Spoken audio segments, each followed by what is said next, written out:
Hello guys, here we discuss the origin of quantum mechanics. So, what do you know about the quantum mechanics?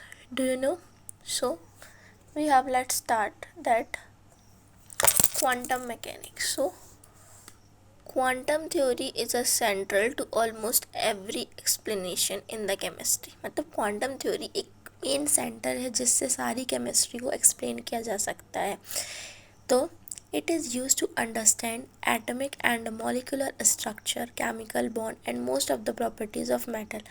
हम quantum theory को क्यों use करते हैं? ताकि हम understand कर सकें एटम और मॉलिक्यूल के स्ट्रक्चर को, उनके बीच जो केमिकल बॉन्ड्स बन रहे हैं उनके बीच और उनकी कुछ प्रॉपर्टीज़. इसलिए हम क्वांटम थ्योरी का यूज़ करते हैं. Second, what was the key idea? मतलब की आइडिया क्या था इस क्वांटम मैकेनिज्म को ओरिजिन करने का? तो experimental evidence led to conclusion that energy can be transfer only in discrete amount. इस पूरे मतलब क्वांटम मैकेनिज्म का ये था कि जो एनर्जी है वो कैसे ट्रांसफ़र होगी? डिस्क्रीट अमाउंट में, तो कुछ कुछ अमाउंट में, जैसे कि क्वांटम पैकेट के टाइप में. And that the classical concept of particle and wave blend together. और इस जगह से क्या आया? क्लासिकल कॉन्सेप्ट आया जिसमें पार्टिकल्स और वेव दोनों एक साथ मिलने लगे. फिर हमने डिस्कस किया what do you need to know already. अब आप पहले से क्या जानते हैं? तो आप जानते हैं कि basic principle of classical mechanism क्या होती है, स्पेशली मोमेंटम, फोर्स, एनर्जी, ये सब दिया था. ठीक है, अब हम पढ़ेंगे कि क्लासिकल मैकेनिज्म डेवलप्ड कब हुआ था. तो classical mechanism developed by Newton in 17th century. 17वीं शताब्दी में न्यूटन ने क्लासिकल मैकेनिज्म को डेवलप किया था. ठीक है, in an extraordinary successful theory for describing the motion of everyday object and planet. इन्हें क्या बताया था कि जो रोजीना के जो ऑब्जेक्ट्स हैं और जो प्लैनेट्स हैं उनके मोशन के बारे में डिस्कस किया था. However, late in the 19th century. अब 19th सेंचुरी के लेट में क्या हुआ था? साइंटिस्ट ने स्टार्ट कर दिया उनकी क्लासिकल मैकेनिज्म की ऑब्जर्वेशन को और कुड नॉट एक्सप्लेन, और ऐसी चीज़ें देखी कि जो कि क्लासिकल मैकेनिज्म में एक्सप्लेन नहीं थी.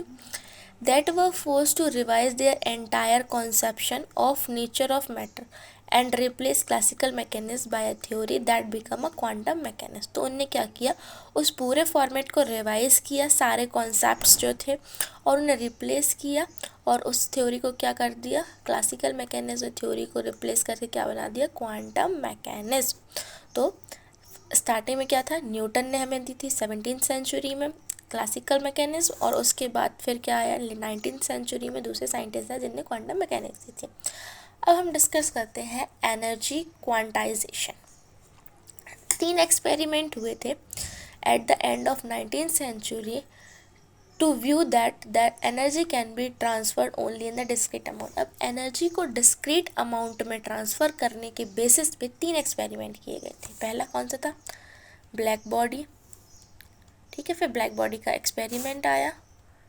फिर उसके बाद आया आपके क्या? एक second, I will show you.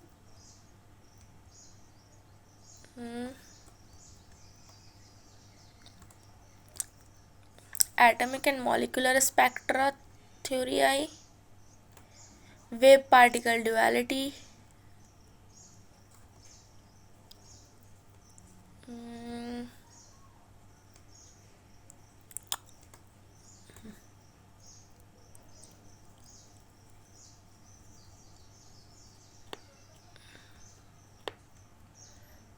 Wave particle duality हो गई एक.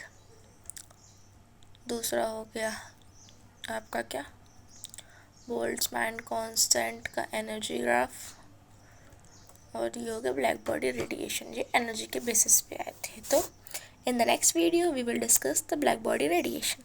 Thank you guys for watching my video.